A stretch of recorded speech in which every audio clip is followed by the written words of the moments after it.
Berusia lebih dari 100 tahun, Jembatan Panus yang terletak di Kota Depok, Jawa Barat menyimpan banyak cerita misterius di balik keberadaannya. Seiring umurnya yang telah melebihi 1 abad, Jembatan Panus kerap mengalirkan cerita di luar nalar terkait makhluk tak kasat mata. Selain penampakan makhluk astral, peristiwa ganjil seperti suara-suara aneh, kabarnya juga kerap didengar warga sekitar. Lantas seperti apa kisah misteri yang mengalir dari mulut ke mulut masyarakat setempat mengenai Jembatan Panus?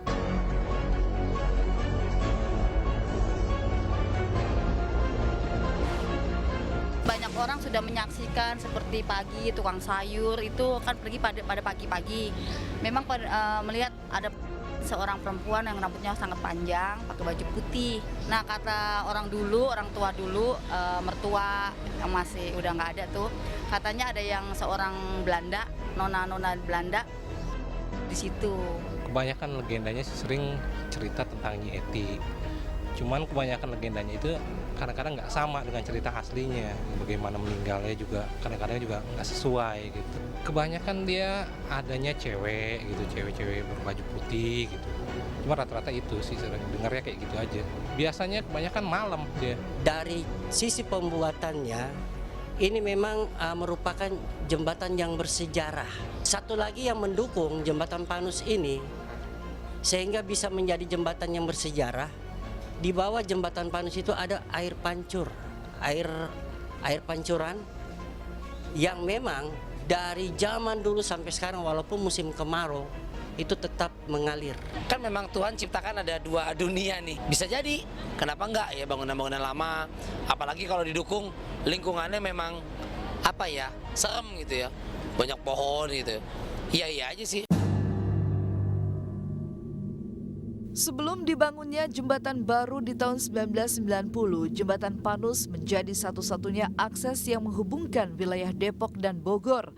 Didirikan tahun 1917-1918, jembatan sepanjang 100 meter serta lebar sekitar 5 meter itu diarsiteki oleh keturunan Belanda bernama Stefanus. Oleh warga setempat, jembatan ini kemudian kerap disebut dengan Jembatan Panus yang terus lekat hingga sekarang. Ya, itu kan sejarah lama ya. Artinya bangunan Belanda yang masih eksis sampai hari ini. Kita harus akui bahwa kalau dari segi struktur bangunan Belanda itu kuat-kuat rata-rata.